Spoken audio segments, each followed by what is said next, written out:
여기 2절 3절에 뭐라고 했습니까? 내가 물 가운데 지날 때 물이 너를 침몰치 못하고 불 가운데 지날 때 불이 너를 사르지 못할 것은 바로 내가 너의 소유자가 됐기 때문이라고 말씀하고 계십니다. 사랑하는 여러분들이요, 여기서 물과 불은 우리가 실질적인 물과 불도 이렇게 나타낼 수 있지만은 이것은 우리가 살아가는 데 있어서 직면하는 환난을 의미합니다. 우리가 환난 당할 때 불 가운데 있는 것 같이 그렇게 뜨겁고 괴롭고, 그리고 환난 당할 때 물속에 빠져서 허우적거리는 것 같은 그러한 마음을 갖지 않습니까?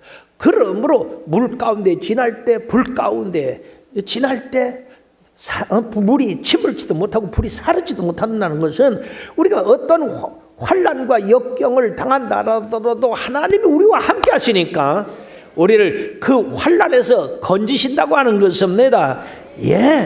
바로 이스라엘 백성이 엄청난 환난과 핍박을 당했지만은 하나님께서 그들을 건지시고, 그리고 홍해바다라고 하는 정말로 넘지 못할 그런 바다가 그들을 가로막았지만은 하나님께서 그 바다를 가르시고 그들을 육지같이 건너게 하셨으며, 그 뒤따라 와서 그들을 잡으려고 했던 그 애굽의 병정들은 전부 그 바다에 빠지게 하지 않았습니까?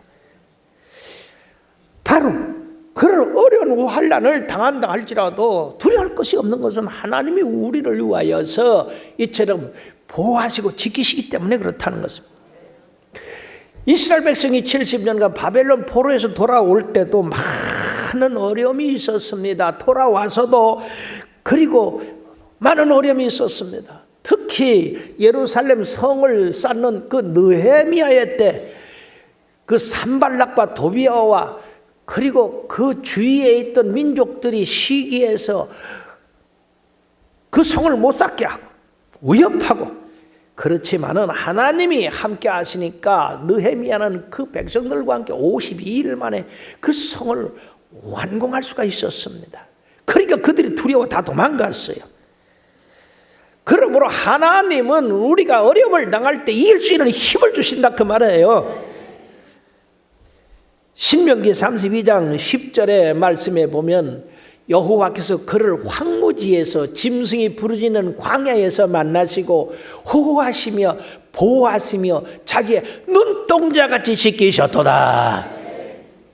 나와 여러분들을 지명하여 너는 내 것이라고 하신 그 하나님이 우리를 물 가운데 지날 때, 불 가운데 지날 때 우리를 눈동자같이 지키시고 보호하신다. 두 손 들어 할렐루야 좀 해보시오. 눈동자같이 지키신대.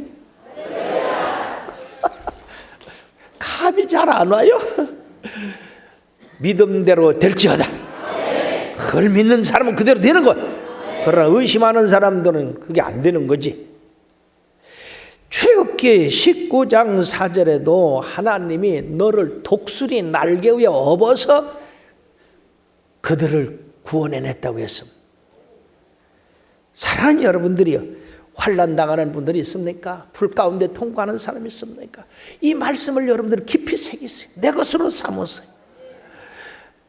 사드락과 메삭과 아벳느고가 우상에게 절하지 않음으로 말미암아 그 뜨거운 불에 던져졌지만은 하나님이 그들을 살리셨지 않습니까? 그 불 가운데서 나왔을 때 끓는 냄새도 안 났다고 그랬어요. 머리털 하나도 타지 않았다고 했어요. 어떻게 그럴 수가 있습니까? 하나님께서 보호하셔서 그러신 것입니다. 다니엘은 사자굴에 들어갔지만 하나님이 사자 입을 막아서 그를 해하지 못하게 했습니다. 믿음을 가지십시오. 그러므로 시편 46편 1절에서 3절의 말씀에 보면 하나님은 우리의 피난처시요 힘이시니 환난 중에 만날 큰 도움이시라. 그러므로 땅이 변하든지 산이 흔들려 바닷 가운데 빠지든지 바닷물이 솟아나고 뛰놀든지 그것이 넘침으로 산이 흔들릴지라도 우리는 두려워하지 아니하리로다. 왜? 하나님이 우리와 함께 하시니까. 뿐만 아니라 우리가 환난 당하고 어려움 당할 때에 그것을 빠져갈 것이 아니라 우리를 건지시고 보호하시는 그 하나님을 바라봐야 된다 그 말이에요. 뿐만 아니라 우리 하나님이 이처럼 물 가운데 지날 때, 불 가운데 지날 때 우리를 보호하실 뿐 아니라 하나님의 구속받은 자기 백성을 보배롭고 존귀하게 여긴다고 말씀했어요. 내가 내 눈에 보배롭고 존귀하여 내가 너를 사랑하였으므로 내가 내 대신 사람들을 주며 백성들이 내 생명을 대신하리라고 말씀을 했는데, 사랑하는 여러분들 자신이 아무리 봐도 보배롭고 존귀하지 않지요, 그죠?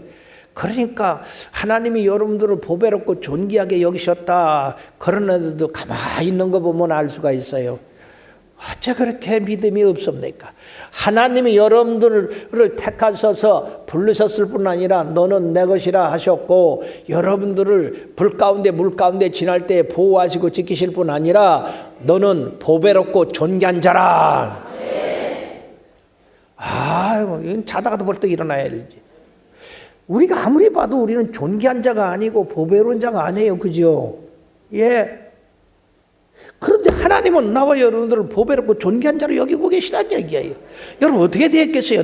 내가 나를 보고 아예 나는 존귀한 자가 아니라고 할 것이요, 하나님이 존귀한 자라고 하면 존귀한 자가 되는 것입니까? 믿음을 가지시라니까. 예수님의 모습을 목판화 위에 새기고 유화로다가 그린 살바토르 문디라고 하는 그 그림의 제목이 있습니다. 그게 56년 전에는 우리나라 돈으로 7만 7천 원에 팔린 그림입니다. 그러니까 뭐 그렇게 귀한 그림이 아니죠.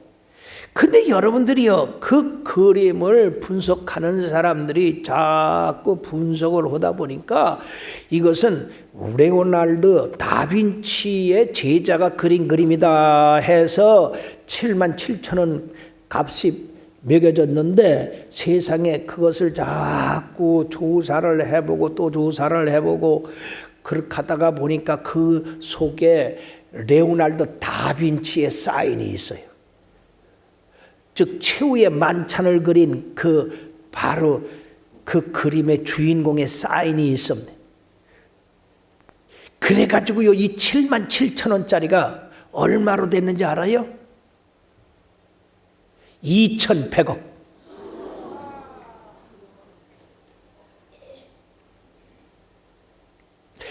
유명한 화가의 사인이 있는 그림이, 그것이 몰랐을 때는 7만 7천 원밖에 안 되는데 그것이 유명한 분의 그림이다. 500년 전에 유명한 그 레오나르도 다빈치가 그린 그림이다. 이렇게 확정이 되니까 2,100억이면 우리 교회 4개 지구다. 뭐 그냥 100원짜리만 갖고 살다가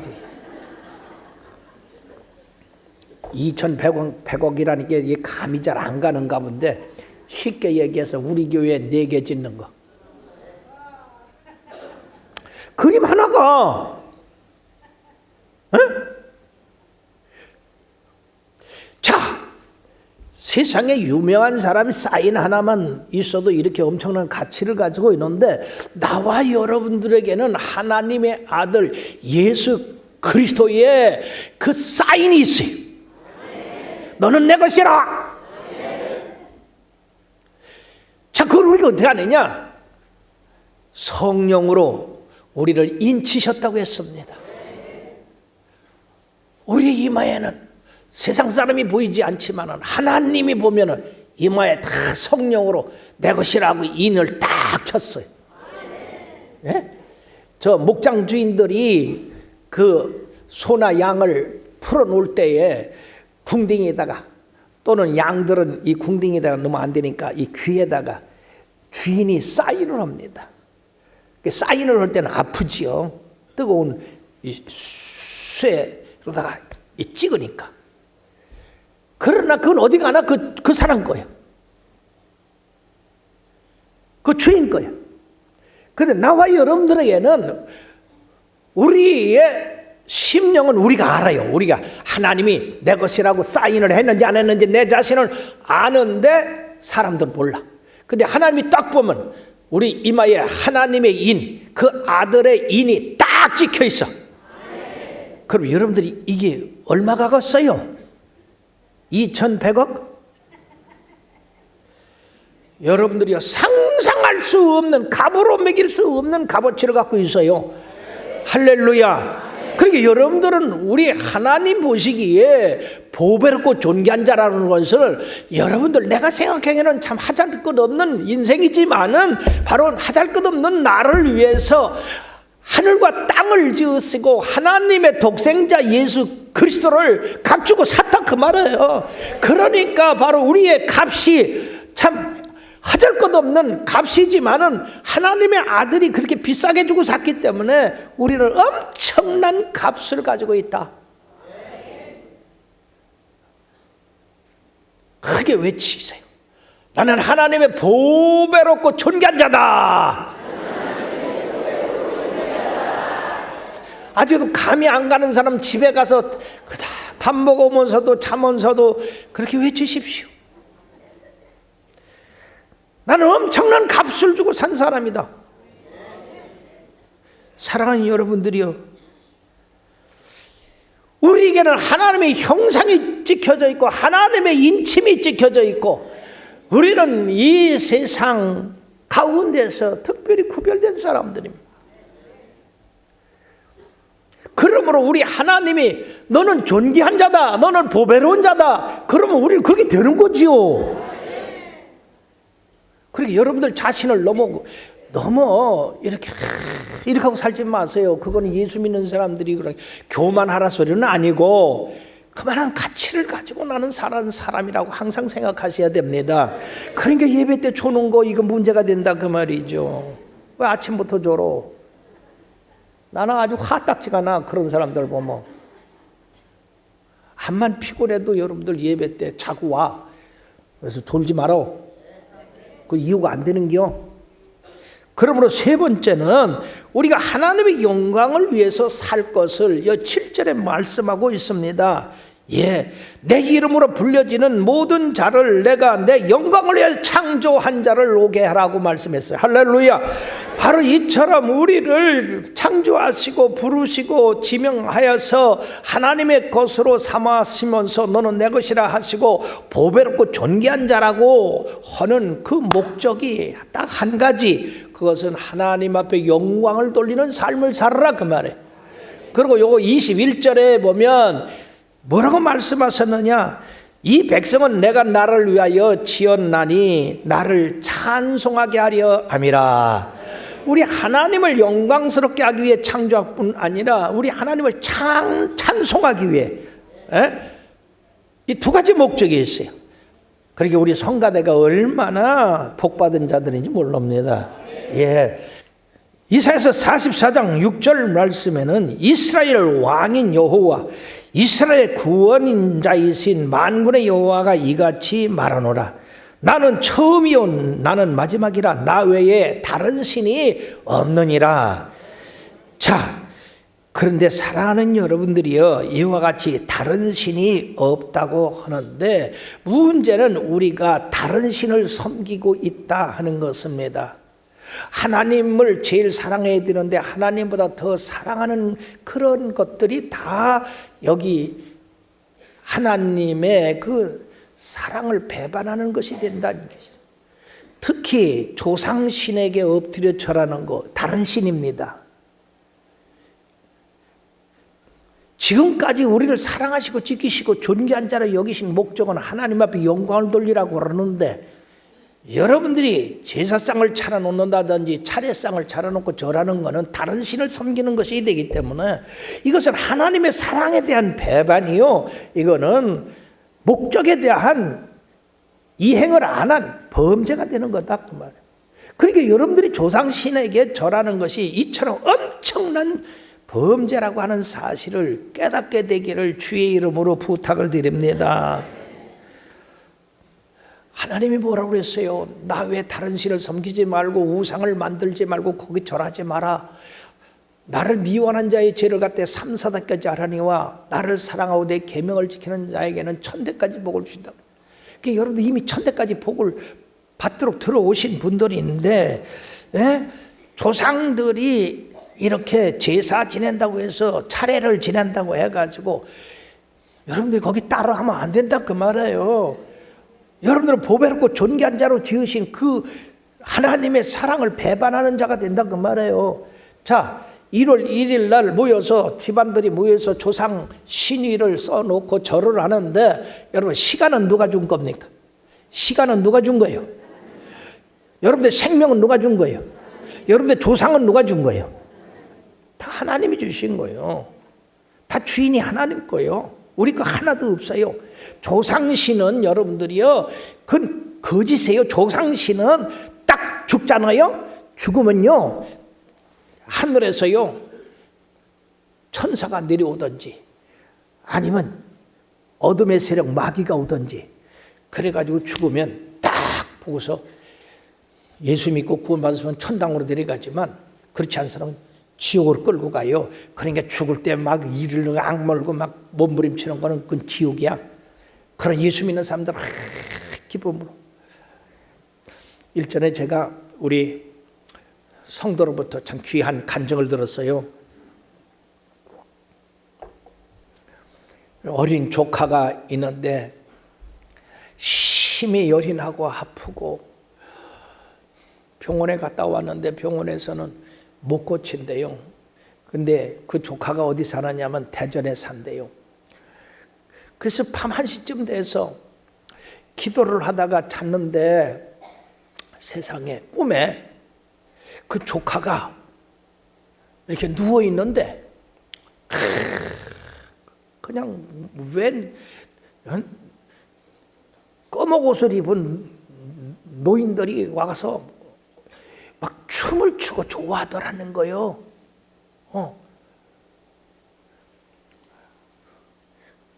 그래서 꿈에 몸이 달아가지고 하나님 도와주세요, 도와주세요. 저 사람들이 잡아가면 안 됩니다. 도와주세요. 우리 조카 도와주세요. 그렇게 하고 있었는데 하늘에서 흰 옷 입은 천사들이 쫙 내려오더니 그 춤추던 마귀들 딱 내쫓고 그렇게 다 도망가더래. 그러고는 그 조카를 이렇게 둘이 손을 잡고 쫙 하늘로 올라가더라는 거예요. 그래가지고 야, 우리 조카가 구원받았구나, 하늘에 올라갔구나. 예? 그래가지고 전화를 걸었대요. 여기서 대전. 그 밤에 형수님 조카 천국 갔어요. 천사들이 천국으로 데려갔어요. 근데 그 시간에 죽은 거야. 새벽 1시. 그래가지고 그 형수님이 열심히 다니지도 않던 그저 가끔 시간 남은 교회 가던 사람이 그 소리를 듣고 할렐루야 하고 오히려 찬송을 하고 영광을 돌렸다는 말씀을 들었어요. 그러면 여러분, 사람이 죽으면요 딱 그 영혼은 천국 아니면 지옥이야. 못 돌아다녀.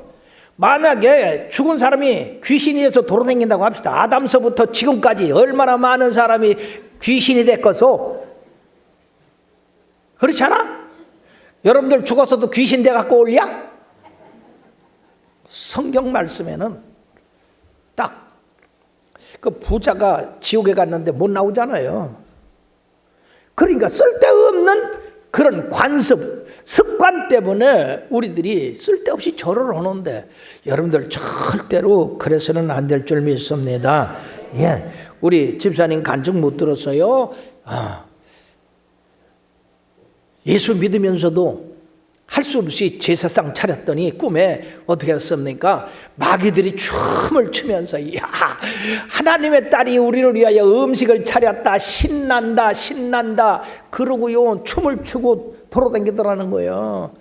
그래서 깨나가지고 그냥 싹 제사상 다 치우고 남편이 핍박해도 이 기도를 하고 예수 믿어야 된다고 그렇게 해서 그 남편까지 구원했다는 겁니다. 사랑하는 여러분들이요, 이처럼 마귀는 우리를 도둑질하고 죽이고 멸망시키려는 것밖에 없어요. 예수님의 말씀을 듣고 항상 여러분들은 누구 것이라고? 하나님 거, 우리 주님 거예요.